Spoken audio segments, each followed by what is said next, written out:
Ketika seorang pengusaha sukses dengan aset ratusan miliar rupiah melangkah masuk ke rumahnya, ia menemukan asisten rumah tangga yang dipekerjakannya sedang berada di lantai ruang tamu bersama putra kembarnya yang berusia 6 tahun. Dan, saat ia melihat apa yang sedang dilakukan wanita itu bersama anak-anaknya, kakinya terasa lemas sehingga ia harus bersandar ke dinding agar tidak terjatuh. Selama 2 tahun terakhir, ia telah menghabiskan begitu banyak waktu dan puluhan juta rupiah mencoba memperbaiki sesuatu yang hancur di dalam hati anak-anaknya. Terapis psikologi terkenal pun tidak berhasil, dan para ahli di berbagai bidang juga gagal. Memindahkan mereka ke taman kanak-kanak swasta elit yang sangat mahal juga tidak ada gunanya. Namun wanita ini seorang wanita yang awalnya dipekerjakan hanya untuk mengepel lantai dan memasak tanpa meminta bayaran sepeser pun lebih, berhasil melakukannya hanya dalam waktu 3 bulan. Bahkan, wanita itu sama sekali tidak menyadari bahwa pria itu sedang memperhatikannya. Nah, sebelum saya menceritakan apa yang terjadi setelah itu, Anda boleh percaya bahwa apa yang ditemukan pria ini di ruang tamunya pada hari itu telah sepenuhnya mengubah cara ia memandang keluarganya, karirnya, dan dirinya sendiri. Sebelum itu saya ingin meminta satu hal. Jika Anda percaya bahwa terkadang orang yang sama sekali tidak terduga bisa meninggalkan jejak terdalam dalam hidup Anda, silakan tekan tombol like sekarang juga. Jika Anda baru pertama kali berkunjung ke channel ini, jangan lupa untuk subscribe, karena bahkan setelah cerita ini selesai, kami akan terus menghadirkan kisah-kisah yang akan bertahan lama di hati Anda, dan tolong tinggalkan komentar juga. Pernahkah hidup Anda berubah sepenuhnya karena seseorang yang sama sekali tidak Anda harapkan? Saya ingin mendengar kisah Anda. Saya akan membaca semuanya satu per satu. Baiklah, mari kita masuk ke cerita utamanya. Arya Wirawan, seorang CEO perusahaan besar, memarkir mobilnya di jalan masuk rumah mewahnya di kawasan Pondok Indah, Jakarta Selatan, pada hari Kamis, pukul 16.47 sore, 2 jam lebih awal dari biasanya.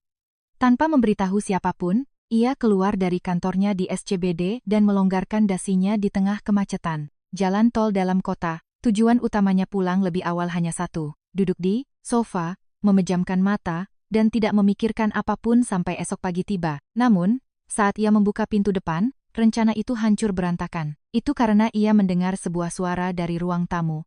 Bukan suara televisi, bukan pula suara dari speaker smartphone. Itu adalah suara langsung dari seseorang yang hidup. Suara seorang wanita yang rendah, stabil, dan tidak terburu-buru, sedang menyanyikan melodi yang belum pernah ia dengar sebelumnya, dan di bawah suara itu, terdengar petikan gitar akustik kecil yang jernih, dimainkan oleh jari-jari yang berhati-hati, namun penuh perhitungan. Di sisinya, mengiringi seperti detak jantung kedua di dalam rumah itu, terdengar ritme, pukulan bongo yang lembut dan teratur. Tanpa menimbulkan suara, Arya meletakkan tas kerjanya di lantai, melangkah menyusuri lorong, dan berhenti di ambang pintu ruang tamu. Sambil menyandarkan bahunya ke dinding, ia mengintip ke dalam. Pemandangan yang disaksikannya benar-benar membuat sesuatu di dalam dadanya berhenti berdetak. Ibu Ratna, asisten rumah tangga yang ia pekerjakan 3 bulan lalu untuk membersihkan rumah dan menyiapkan makanan dasar, sedang duduk bersimpuh di tengah ruang tamu, sedikit mencondongkan tubuhnya ke arah sebuah stand mikrofon kecil. Suaranya lembut dan terkendali, bukan keterampilan yang dipamerkan untuk orang lain, melainkan dipenuhi kehangatan dari kasih sayang dan kepedulian yang utuh. Di sebelah kirinya, Bumi sedang duduk bersila di atas karpet bulu. Di pangkuan anak itu terdapat sebuah gitar merah kecil, dan dengan tingkat konsentrasi yang sulit dipercaya untuk anak berusia 6 tahun, jari-jari mungilnya menekan senar dengan kuat. Di sebelah kanannya ada Banyu. Dengan kedua telapak tangan terbuka lebar, Banyu menabuh bongo sambil mengikuti irama, tanpa sedetik pun mengalihkan pandangannya dari wajah Ibu Ratna. Arya tidak bisa bergerak, bahkan hampir tidak bernapas, ia hanya berdiri di sana dan menonton. Emosi yang tidak pernah ia rasakan selama 2 tahun terakhir mulai merayap naik ke dadanya. Terakhir kali Arya melihat ekspresi seperti itu, konsentrasi yang begitu dalam dan tulus di wajah putra-putranya adalah sebelum segalanya berubah. Sebelum sebuah kecelakaan mengerikan terjadi, sebelum istrinya, Kirana, meninggalkan mereka dengan cara yang tidak bisa dicegah oleh uang sebanyak apapun, atau rencana sesempurna apapun. Itu sudah 2 tahun yang lalu. Selama 2 tahun itu, Bumi dan Banyu perlahan-lahan memutus hubungan dengan dunia. Seolah-olah 2 pintu kecil sedang ditutup 1 sentimeter demi 1 sentimeter. Terapis psikologi anak-anak, Dr. Maya, sudah pernah memperingatkannya. 6 bulan lalu, saat memanggil Arya ke ruang praktiknya, dokter itu berkata dengan sangat jelas. Anak-anaknya menunjukkan tanda-tanda penarikan emosional yang parah, dan mereka tidak bisa menerima kehilangan ibu mereka dengan cara yang sehat. Dokter itu menambahkan bahwa anak-anak membutuhkan ikatan emosional yang berkelanjutan di dalam rumah, bukan sekadar rutinitas atau jadwal yang ditetapkan, melainkan seseorang yang benar-benar hidup bersama mereka di masa kini. Ia juga menunjukkan bahwa jarak logis yang diciptakan Arya karena bekerja 60 jam seminggu, tanpa disadari, setiap hari, semakin melebarkan jarak emosional antara dirinya dan anak-anaknya. Arya mendengar, setuju, dan berjanji akan berubah. Saat ia meninggalkan ruang konsultasi, tekadnya sangat tulus, sangat dalam dan tulus. Namun, saat hari Senin tiba, ada telepon mendesak dari investor luar negeri yang tidak bisa ditunda. Pada hari Selasa, terjadi krisis internal perusahaan yang mutlak membutuhkan persetujuannya. Pada hari Rabu, kontrak raksasa yang akan menentukan nasib perusahaan selama 5 tahun ke depan muncul di depan mata. Janjinya pada dirinya sendiri untuk pulang lebih awal, duduk di lantai dan bermain dengan anak-anaknya, untuk sepenuhnya hadir di sisi mereka tanpa gangguan terus ditunda, ke minggu depan, lalu minggu berikutnya, dan terus terdorong ke bulan depan. Sementara itu, anak-anaknya menjadi semakin pendiam. Mereka semakin menjauh, bersembunyi lebih dalam ke dunia mereka sendiri. Pada akhirnya, anak-anak itu menjadi dua tubuh kecil yang bernapas dan hidup di sebuah rumah besar, mencintai ayah mereka sepenuhnya, tetapi sang ayah hampir tidak pernah ada di sisi mereka. Namun sekarang, berdiri di lorong dan menyaksikan putra-putranya, yang ia bahkan tidak tahu bisa memegang alat musik bermain musik sementara Ibu Ratna bernyanyi, Arya merasakan beban jarak yang selama ini ia abaikan menimpanya sekaligus. Rapat paginya hari ini berlangsung selama 4 jam berturut-turut, dan ia baru saja menandatangani kemitraan yang akan memperluas perusahaannya ke 2 jalan baru. Saat keluar dari ruang rapat, Arya merasa setiap detik harinya sangat berharga. Namun sekarang, berdiri hanya 1 meter dari putra-putranya, melihat seorang wanita yang bahkan tidak benar-benar tahu apa yang tidak bisa ia berikan, justru memberikan hal itu kepada anak-anaknya, rasa pencapaiannya menghilang tak berbekas. Tempat itu digantikan oleh sesuatu yang tidak bisa dilabeli dengan nama komersial, angka di laporan keuangan, atau baris teks dalam agenda rapat. Itu adalah sesuatu yang ia berutang pada anak-anaknya yang tanpa mengeluh telah menyerah untuk menunggu ayah mereka. Suara Ibu Ratna memudar. Ia memperlambat tempo melodinya, membuka ruang. Itu adalah sebuah ruang kosong, di mana ia mundur ke belakang dan menunggu. Kemudian, Bumi mengisi ruang itu dengan chord gitarnya, dan Banyu mengisi ketukannya dengan menabuh bongo. Ibu Ratna menyesuaikan suaranya dengan suara yang diciptakan. Anak-anak itu berpadu secara harmonis. Ia sama sekali tidak mencoba mengendalikan, tidak pula berusaha menjadi karakter utamanya. Tenggorokan Arya tercekat. Ia menyadari apa yang sedang dilakukan wanita itu. Ibu Ratna membiarkan anak-anak itu memimpin diri mereka sendiri. Sesuatu yang sudah sangat lama tidak dilakukan siapapun untuk anak-anak ini. Tutup matamu dan rasakan saja, ucap Ibu Ratna pelan sambil menatap Banyu. Bahu Banyu tadinya sangat tegang, kaku sampai ke bawah telinganya. Tidak apa-apa, kalau salah. Tidak harus sempurna, kamu hanya perlu merasakannya dengan hatimu. Kamu tahu bedanya, kan? Banyu perlahan menganggukkan kepalanya. Saat bahu anak itu rileks, ritme bongonya berubah. Jauh lebih ringan, lebih solid, dan lebih alami. Seolah-olah, sesuatu yang selama ini membeku di dalam diri anak itu akhirnya mencair. Ibu Ratna tersenyum lebar.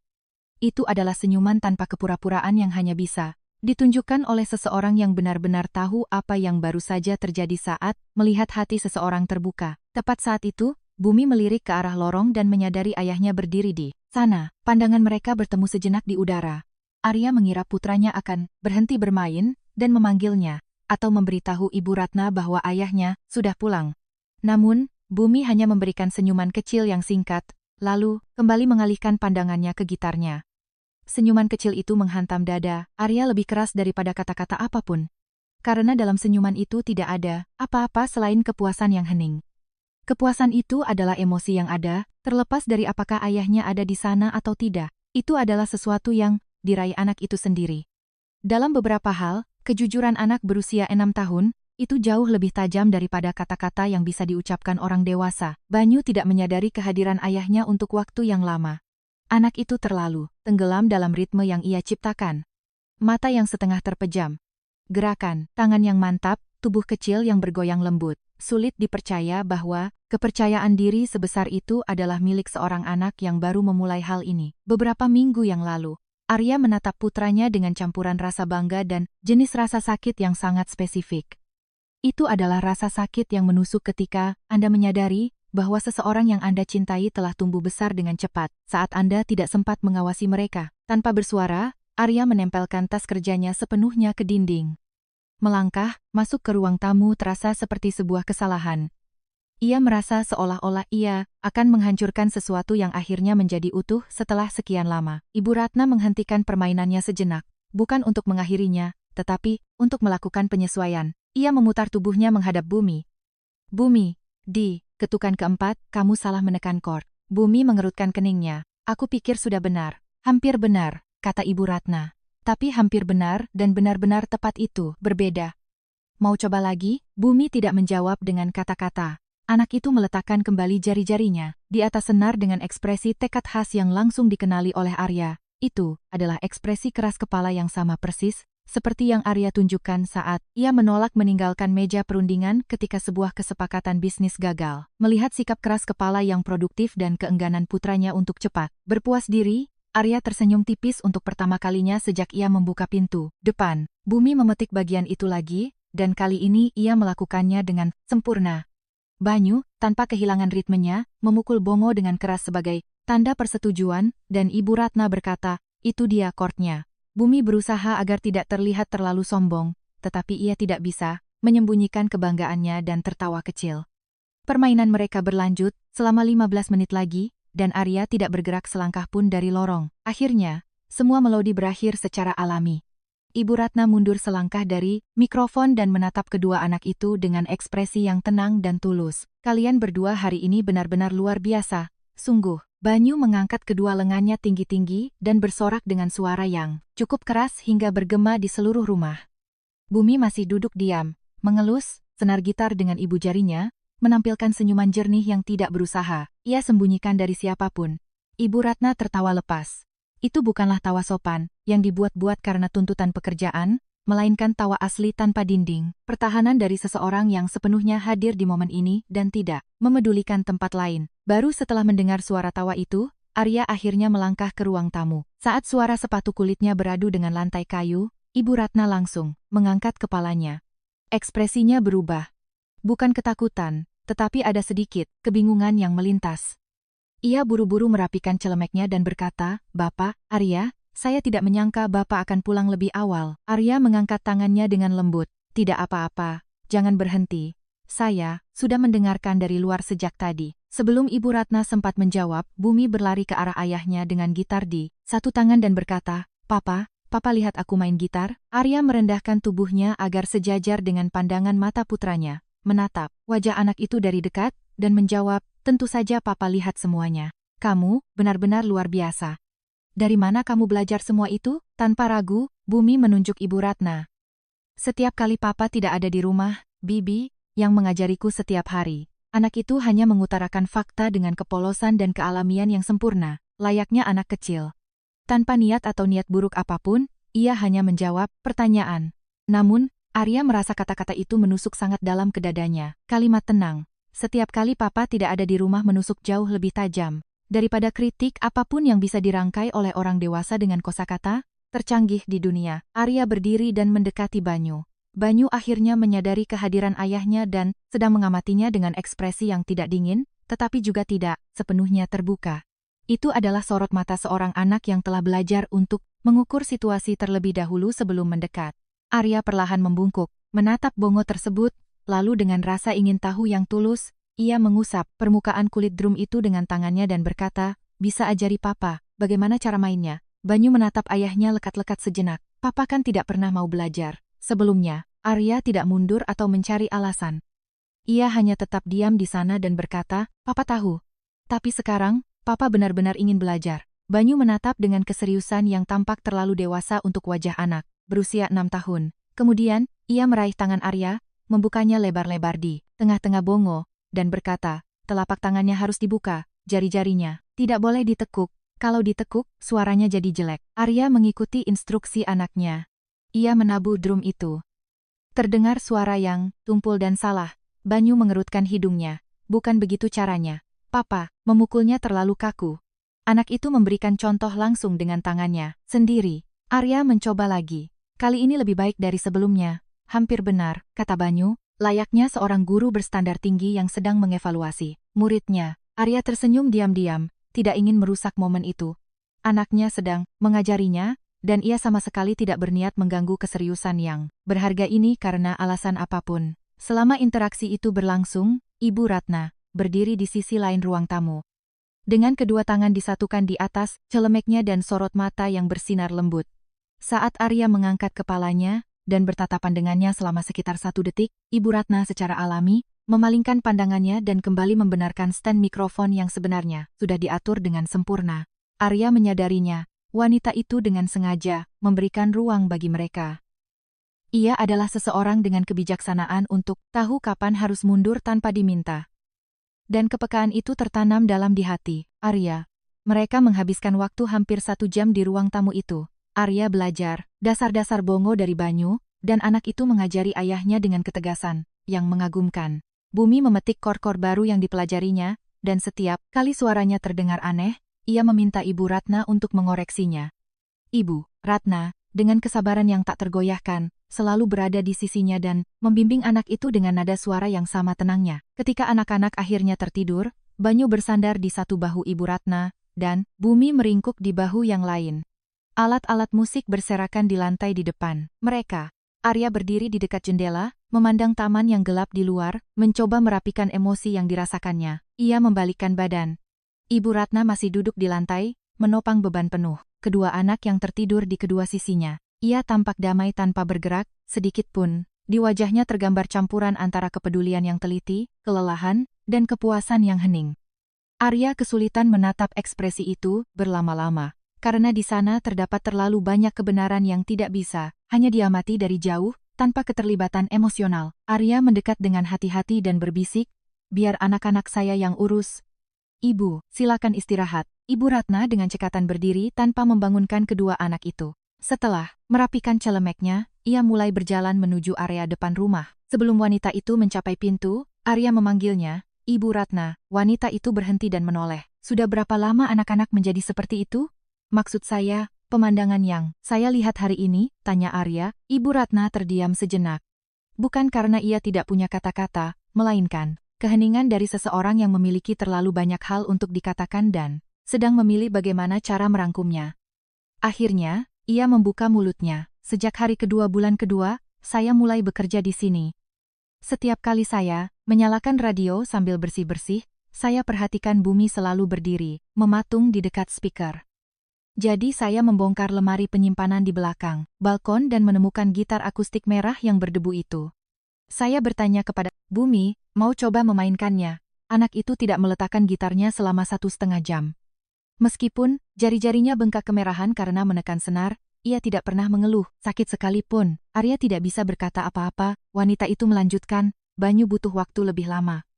Awalnya, ia hanya menonton dari jauh. Ia mendekat selama 1 menit, lalu menghilang. Keesokan harinya ia menatap selama 2 menit, lalu pergi lagi.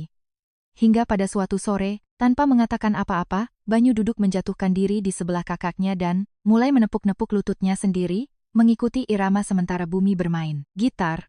Hari itu juga, saya langsung pergi ke toko alat musik dan membeli bongo, itu dengan uang saya sendiri. Saya melihat dengan mata kepala saya sendiri, bagaimana suara itu memengaruhi anak-anak, dan saya tidak bisa menunggu sampai ada orang lain yang membuat keputusan itu untuk mereka. Fakta bahwa wanita itu memotong gajinya sendiri untuk membeli alat musik itu menghantam bagian paling rentan di hati Arya. Ia langsung menjawab, "Saya akan mengganti uang alat musik itu, tentu saja, dan saya akan membayar gaji ibu 2 kali lipat bulan ini." Ibu Ratna dengan lembut menggelengkan kepalanya. "Tidak perlu, Pak. Saya melakukan ini bukan karena mengharapkan uang." Arya menatap wanita itu dengan tatapan serius dan tegas. "Saya tahu Ibu melakukannya bukan karena uang. Justru karena itulah saya harus membayarnya 2 kali lipat." Arya tidak mengalihkan pandangannya dan terus bertanya, "Tapi ada satu hal yang tidak saya mengerti. Ibu bisa saja hanya menyelesaikan pekerjaan Ibu dan pulang setiap hari.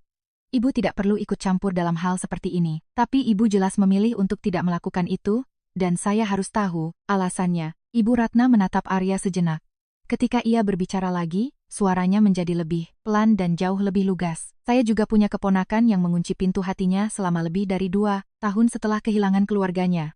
Dia tidak mau berbicara dengan siapapun, kecuali jika benar-benar diperlukan, tidak mau keluar rumah, dan menolak bersentuhan dengan apapun. Hal yang menarik anak itu kembali ke dunia luar adalah suara, bukan obat-obatan atau terapi psikologis dari para ahli. Hanya, seseorang yang duduk di sampingnya membawa sebuah alat musik, menghabiskan waktu bersamanya dalam diam tanpa menuntut apa-apa. Itulah yang menyelamatkan anak itu. Ia mengambil napas sejenak sebelum menambahkan, ketika saya melihat bumi bersandar pada speaker, dan Banyu tanpa sadar menepuk lututnya mengikuti irama, saya melihat keponakan saya dalam diri, anak-anak itu. Saya menyadari di sudut mana mereka terjebak di dalam hati mereka, dan saya tidak bisa hanya berdiri diam dan pura-pura tidak melihatnya. Setelah mendengar kata-kata itu, pandangan Arya tertuju pada kedua putranya yang sedang tidur untuk waktu yang lama. Akhirnya ia berkata, apakah ibu tahu berapa lama waktu yang saya habiskan untuk mencoba memahami apa yang sebenarnya terjadi pada anak-anak ini? Saya membawa mereka ke spesialis terbaik, memindahkan taman kanak-kanak, mengubah rutinitas mereka 2 kali, dan bahkan mempekerjakan terapis perkembangan anak. Saya telah melakukan semua yang menurut orang-orang adalah hal yang benar. Tapi ibu, hanya dalam waktu 3 bulan sejak datang ke sini, berhasil melakukan apa yang gagal dilakukan oleh semua hal itu. Tenggorokan Arya tercekat, dan ia terdiam sejenak. Dan hari ini, karena kebetulan saya pulang lebih awal, saya bisa melihat kembali wajah-wajah ceria. Anak saya seperti sebelum segalanya berubah. Ibu Ratna tidak langsung menjawab. Ia menerima keheningan itu sepenuhnya. Arya memutar tubuhnya menghadap wanita itu. Apakah ibu melihat sesuatu yang tidak bisa saya lihat? Ibu Ratna tidak menghindari tatapannya. Secara fisik, anak-anak bapak sehat. Mereka memiliki semua yang mereka butuhkan. Tapi yang benar-benar mereka butuhkan hanyalah satu orang yang mau menghapus semua pikiran rumit di kepalanya, dan hanya diam menemani di sisi mereka. Arya tidak bersikap defensif atau mencari alasan. Ia perlahan mengangguk dan berkata pelan, saya tahu. Ia berjalan ke jendela dan menatap halaman belakang yang gelap. Setelah kehilangan istri saya 2 tahun lalu, saya mencuci otak saya sendiri. Saya meyakinkan diri bahwa mempertahankan bisnis ini, menjaga rumah ini, dan membiayai anak-anak agar mereka tumbuh tanpa kekurangan apapun, sudah cukup. Ibu Ratna membiarkannya terus berbicara tanpa menyela. Tapi hari ini, melihat anak-anak bermain musik bersama ibu dan tertawa begitu cerah, saya sadar, saya benar-benar salah. Ibu Ratna dengan hati-hati membuka mulutnya. Bapak bukan orang yang jahat, Bapak hanya memikul beban yang terlalu berat sendirian. Arya menoleh ke belakang. Ibu benar sekali. Keduanya mengobrol lebih lama tanpa terburu-buru selama beberapa menit. Ketika Ibu Ratna mengambil tasnya untuk pulang, Arya berkata, mulai sekarang, jika ibu tidak keberatan, saya ingin ibu tidak hanya mengurus pekerjaan rumah tangga, tetapi juga secara resmi membantu mengasuh anak-anak, termasuk bermain musik dan mengobrol dengan mereka. Apapun yang ibu pikir dibutuhkan oleh anak-anak, tolong lakukan. Untuk syarat kontrak dan gajinya, akan saya sesuaikan kembali. Ibu Ratna berhenti di ambang pintu dan menatapnya. Dengan senang hati, Pak. Keesokan sorenya, begitu pulang kerja, Arya langsung menuju ruang tamu. Suara bongo sudah bergema. Ibu Ratna duduk di lantai bersandar di sofa, mengetuk-ngetuk cangkir untuk menjaga ketukan, sementara Banyu berusaha keras mengikuti ritme tersebut. Bumi berbaring di atas karpet di dekat mereka, dengan gitar di perutnya, mengawasi adiknya diam-diam. Arya bersandar di kusen pintu, tanpa menimbulkan suara. Banyu kehilangan ritmenya. Anak itu tampak kesal, membanting kedua tangannya ke lantai dan berteriak, "Ah, aku tidak bisa." Ibu Ratna tidak membiarkan anak itu tenggelam dalam rasa frustrasi. Dengan suara yang tegas namun tenang, ia langsung menjawab, "Banyu, kamu baru saja memainkannya dengan sempurna selama 45 detik. Kamu hanya melewatkan 1 ketukan. Jadi, yang baru saja kamu pelajari adalah fakta bahwa kamu sangat mampu melakukannya. Kesalahan itu hanyalah momen sepersekian detik." Banyu menatap Ibu Ratna dengan ekspresi khas seorang anak yang tahu bahwa suatu perkataan itu masuk akal, tetapi belum memutuskan apakah ia mau menerimanya atau tidak. Kemudian, ia menarik bongonya kembali ke arahnya dan mulai menabuhnya. Lagi dari awal, Arya diam-diam menyelinap ke dapur. Berdiri di dapur, ia merenungkan kembali. Betapa seringnya ia memberitahu anak-anaknya selama 2 tahun terakhir bahwa mereka harus menjadi kuat, bahwa hidup terus berjalan, bahwa semuanya akan baik-baik saja. Padahal kata-kata yang sebenarnya perlu didengar oleh anak-anaknya adalah persis seperti yang baru saja diucapkan Ibu Ratna kepada Banyu. bahwa satu kesalahan tidak menghapus semua hal baik yang telah kamu lakukan selama ini. Malam itu, setelah anak-anak selesai mandi dan masuk ke kamar, Arya keluar ke ruang tamu dan berkata tanpa basa-basi, "Istri saya dulu bermain piano." Ibu Ratna menghentikan pekerjaannya dan menatapnya. Dia tidak memainkannya dengan luar biasa hebat. Dia sendiri selalu mengatakan hal itu, tapi dia memainkannya setiap hari tanpa absen. Dan setelah dia pergi, saya menutup penutup piano itu dan tidak pernah membukanya lagi. Ibu Ratna mendengarkan dengan saksama. Saat anak-anak begitu terobsesi dengan gitar dan bongo, awalnya saya tidak bisa menghubungkan kedua hal itu. Tapi sekarang saya melihat benang merahnya. Ibu Ratna berkata perlahan. Anak-anak sedang mencari cara untuk menyimpan sesuatu yang dimiliki ibu mereka dengan cara mereka sendiri. Arya mengangguk, dan ibu, tanpa ibu sadari, telah mengembalikannya kepada mereka. Saya tahu anak-anak butuh semacam jalan keluar, jawab Ibu Ratna. Meski saya tidak tahu persis apa itu, Arya menatap lama piano yang terletak di sudut ruang tamu sebelum berbicara. Lagi. Suatu hari nanti, saya berencana untuk membuka penutup itu lagi. Tanpa ragu, Ibu Ratna menjawab, saat Bapak sudah siap, saya akan bernyanyi di samping Bapak. Arya tidak menjawab, tetapi ia juga tidak mengalihkan pandangannya dari piano. Itu sudah menjadi jawaban yang cukup. Selama beberapa hari setelahnya, suasana yang benar-benar baru terbentuk di dalam rumah itu. Arya mulai mengosongkan jam pertamanya setelah pulang kerja, secara ketat hanya untuk anak-anak. Tidak ada smartphone, tidak ada laptop, tidak ada urusan kantor. Ia duduk di lantai bersama anak-anak, mendengarkan chord. Gitar baru yang dipelajari Bumi membiarkan Banyu memainkan ritme yang sedang dilatihnya, dan hadir sepenuhnya di sana. Bukan sekadar mampir lewat, melainkan benar-benar tinggal di momen itu. Ibu Ratna mengamati perubahan ini dalam diam tanpa menambahkan pujian yang tidak perlu. Ia sangat tahu bahwa jika seseorang buru-buru memuji sesuatu yang sudah begitu lama ragu untuk dilakukan, orang tersebut bisa saja kembali bersembunyi karena merasa malu. Jadi ia melanjutkan pekerjaannya, membiarkan perubahan itu terjadi secara alami sesuai dengan kecepatan masing-masing. Suatu Kamis pagi, sebelum berangkat kerja, Arya turun ke dapur untuk minum kopi, dan menemukan sebuah catatan tertempel di pintu kulkas. Tulisan tangan yang sedikit berantakan itu, sekali lihat pun, jelas milik Bumi. Papa, hari ini adalah hari kami memainkan lagu baru kami. Papa tidak boleh lupa. Arya menatap catatan itu untuk waktu yang lama. Ia melepaskannya dari kulkas. Dengan hati-hati, melipatnya menjadi dua, dan memasukkannya ke dalam saku dalam jasnya dengan penuh kasih. Hari itu, sebelum asistennya bahkan sempat mengingatkan jadwalnya, Arya sudah meninggalkan kantornya tepat pukul 5 sore. Saat ia tiba di rumah, kedua anaknya sudah bersiap sepenuhnya. Bumi memeluk gitarnya yang sudah disetel, dan Banyu memangku bongo di atas lututnya. Berdiri di samping mikrofon, ekspresi Ibu Ratna terlihat tenang, namun ia tidak bisa menyembunyikan fakta bahwa ia sama antusiasnya dengan anak-anak itu menantikan reaksi Arya. Apa yang dipersiapkan oleh anak-anak itu, dengan bantuan Ibu Ratna, adalah sebuah lagu di mana anak-anak itu sendiri yang menyusun melodi dan menulis liriknya. Liriknya sederhana. Isinya tentang bagaimana rumah terasa jauh lebih besar saat Papa pulang kerja. Arya tidak mengucapkan sepatah kata pun dan mendengarkan dari awal hingga akhir. Wajahnya menegang. Itu adalah ekspresi seseorang yang berjuang keras menahan emosi berat yang sama sekali tidak ingin ia tumpahkan di depan anak-anaknya. Setelah pertunjukan selesai, keheningan menyelimuti ruangan selama beberapa detik. Banyu bertanya, "Papa, bagus enggak?" Dengan suara yang kokoh yang hampir gagal menyembunyikan getarannya, Arya menjawab, "Bagus sekali. Sangat, sangat bagus." Bumi menambahkan dengan bangga, "Bibi yang bantu melodinya, tapi liriknya kami, semua yang memikirkan dan menulisnya." Saat Arya menatap Ibu Ratna, wanita itu mengangguk pelan untuk mengonfirmasi bahwa itu benar. Arya bertanya lagi, "Kalian membuat lagu untuk Papa?" Banyu menjawab, seolah itu adalah hal yang paling wajar di dunia.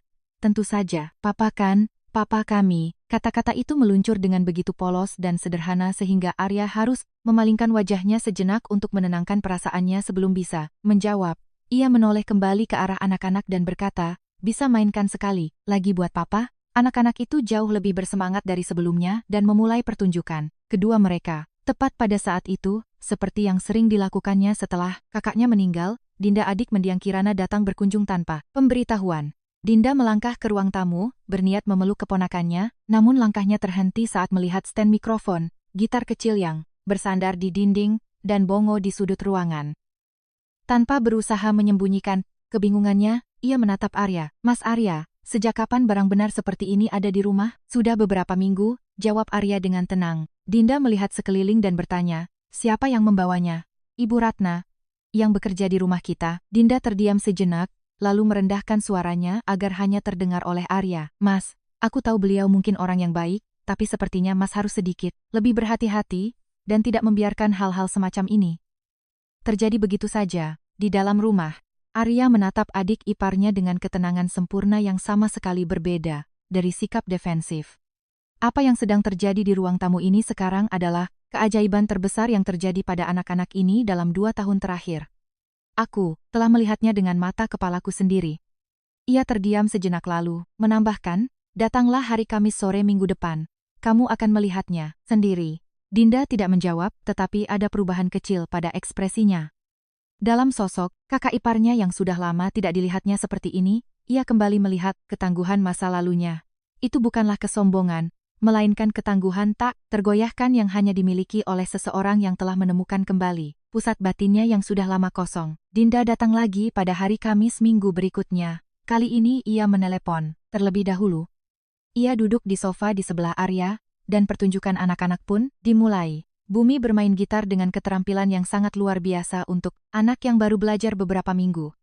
Banyu menjaga ritmenya dengan sempurna, dari awal hingga akhir tanpa satupun kesalahan. Ibu Ratna bernyanyi dengan suara yang tulus dan menyentuh hati, tanpa pelatihan profesional atau teknik yang diperhitungkan. Ketika pertunjukan mereka bertiga selesai, Dinda terdiam untuk waktu yang sangat lama. Akhirnya, ia menoleh ke arah Arya dan berkata pelan, sekarang aku mengerti. Ia tidak meminta penjelasan apapun lagi. Selama beberapa hari berikutnya, rumah itu mendapatkan kembali vitalitas yang sudah lama hilang. Bukan lagi rutinitas wajib yang dibuat-buat hanya untuk menghabiskan waktu, melainkan ritme keluarga sejati di mana orang-orang yang tinggal di dalamnya benar-benar ingin berada di sana. Bumi mulai membuat komposisi melodi pendek sendirian. Suatu sore, anak itu memanggil ayahnya ke kamarnya untuk memperdengarkan melodi yang ia buat. Arya duduk di tepi tempat tidur dan mendengarkan dengan saksama hingga akhir tanpa memotong permainan putranya. Banyu mulai menggunakan bongo untuk mengekspresikan perasaannya setiap hari. Ibu Ratna belajar cara membaca suara itu.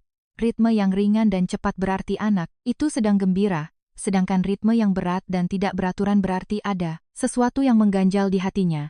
Suatu sore, saat ritme Banyu terdengar sangat kacau, Ibu Ratna mendekat dan duduk di sebelahnya tanpa membawa alat musik, lalu bertanya dengan tenang, ada kejadian apa hari ini? Banyu ragu-ragu sejenak sebelum bercerita. Ia berkata bahwa di taman kanak-kanak ada anak yang mengejeknya, mengatakan bahwa sangat aneh baginya dan kakaknya tidak memiliki seorang ibu. Banyu mengakui bahwa kata-kata itu terus berputar-putar di kepalanya sepanjang hari. Ibu Ratna mendengarkan sampai akhir, tanpa memotong, lalu menjawab, tidak ada ibu di sisi kalian sama sekali bukan hal yang aneh. Itu hanyalah sebuah kesedihan yang terlalu besar untuk diungkapkan dengan kata-kata, karena sebagian besar orang tidak tahu harus menyebutnya apa, mereka akhirnya menggunakan kata yang salah, yaitu aneh. Banyu menatap wanita itu dalam diam. Dan Banyu, saat kamu tidak bisa menjelaskan kesedihan yang besar itu dengan kata-kata, kamu boleh mengekspresikannya dengan menabuh bongo ini sesukamu. Kamu tidak perlu mengurung kesedihan itu di dalam hatimu sendiri. Banyu terdiam sejenak, lalu menarik bongonya dan mulai menabuh. Bukan ritme yang ceria, bukan pula ritme yang asal-asalan sedih, melainkan ritme yang murni milik Banyu. Ibu Ratna tetap berada di sisinya tanpa mengucapkan sepatah kata pun, sampai anak itu selesai bermain. Tidak ada kata-kata lain yang diperlukan. Arya baru mengetahui tentang percakapan itu beberapa hari kemudian, saat makan malam, ketika Banyu mengucapkannya dengan santai. Anak itu menyinggung kejadian tersebut dengan kelegaan khas seseorang yang telah melepaskan beban di hatinya. Arya meletakkan garpunya dengan hati-hati di atas meja dan bertanya, apa yang kamu rasakan saat menabuh drum itu? Banyu berpikir sejenak lalu menjawab, rasanya seperti ada sesuatu yang ditarik keluar dari dalam diriku. Arya menatap putranya dengan penuh kasih sayang dan berkata, kalau begitu, ingatlah, kapanpun hatimu terasa berat, tabuhlah drum itu. Papa akan selalu ada di sini untuk mendengarkan. Bumi yang duduk di seberang menatap ayahnya dan menimpali, pasti seru kalau Papa juga ikut main musik. Kata Bibi, main piano juga sama-sama bisa membantu. Arya terdiam selama 1 detik, lalu menganggukkan kepalanya. Perkataan Ibu Ratna benar. Malam itu, setelah anak-anak tidur, Arya keluar ke ruang tamu dan berdiri lama di depan piano. Akhirnya, ia membuka penutupnya. Tuts-tuts itu tampak persis, seperti terakhir kali ia menutupnya 2 tahun lalu. Selama ini, tak satu pun tuts pernah ditekan. Arya duduk di kursi piano dan meletakkan tangannya dengan lembut di atas tuts tanpa membunyikannya. Bagi orang yang melihat dari luar, itu mungkin terlihat seperti tindakan sepele, tetapi membuka penutup piano itu membutuhkan keberanian yang jauh lebih besar daripada hal apapun di dunia ini bagi Arya. Ia menarik napas dalam-dalam. Dan, perlahan, ia mulai memainkan melodi yang paling dicintai istrinya, Kirana. Lagu itu telah ia mainkan tak terhitung jumlahnya untuk sang istri, sehingga jari-jarinya mengingat setiap not dengan sempurna tanpa butuh partitur. Ia menekan tuts-tuts itu sendirian di ruang tamu yang gelap, ketika semua orang di rumah sedang tertidur lelap. Bahkan setelah permainannya selesai, ia membiarkan tangannya berada di atas tuts selama beberapa detik lebih lama untuk merasakan gemanya, lalu perlahan menurunkan tangannya ke pangkuannya. Keesokan paginya, begitu Ibu Ratna masuk ke ruang tamu untuk bekerja, ia melihat penutup piano itu terbuka. Ia berhenti sejenak, menatap tuts-tuts itu, tetapi tidak mengatakan apa-apa. Karena tidak ada lagi yang perlu dikatakan. Seperti biasa, ia hanya mengeluarkan lap pembersih dan mengelap piano itu dengan sangat hati-hati. Dengan penuh kasih sayang, layaknya memperlakukan perabotan lain, seolah-olah alat musik ini telah dirawat dengan penuh kehati-hatian sejak awal. Di rumah ini, anak-anak yang sedang turun tangga menyadari bahwa penutup piano itu terbuka. Bumi berteriak ke arah Arya yang sedang minum kopi di dapur. Papa yang mainin ya? Dari arah dapur, suara Arya terdengar.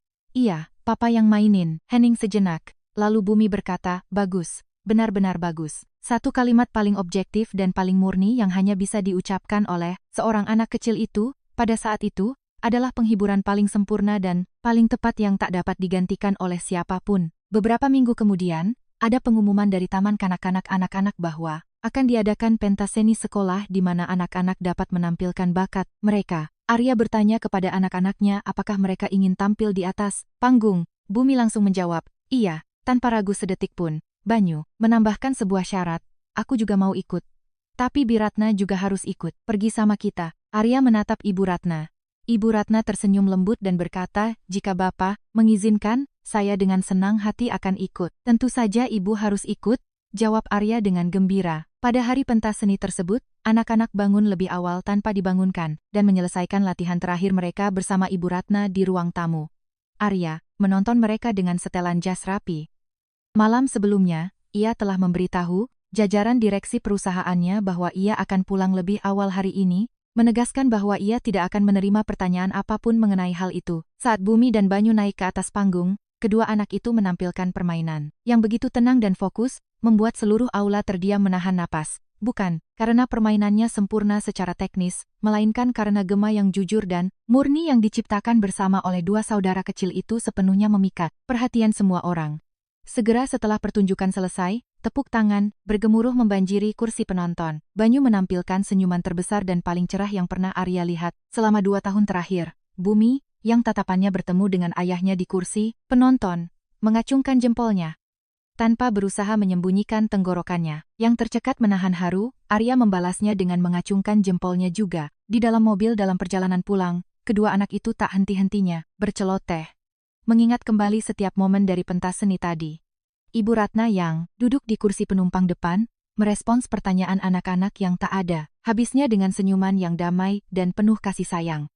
Sambil memegang kemudi tanpa banyak bicara, Arya mengukir semua kepingan percakapan itu dalam-dalam di hatinya. Ketika mobil telah terparkir di halaman rumah mereka, dan anak-anak berlari masuk ke dalam rumah dengan penuh semangat, Arya tetap diam di dalam mobil sejenak. Ibu Ratna, yang sudah membuka pintu dan bersiap untuk turun, menyadari bahwa majikannya tidak bergerak, dan dengan tenang menunggu. Tanpa menatap Ibu Ratna, Arya memandang ke depan dan berkata pelan, saya bahkan tidak ingat kapan terakhir kali saya merasakan emosi yang begitu meluap-luap. Seperti ini, Ibu Ratna tidak bertanya apa maksud perkataannya. Ia sudah memahaminya dengan sempurna tanpa perlu penjelasan yang panjang lebar. Arya menoleh, menatap wanita itu, dan berkata dengan tulus, terima kasih banyak.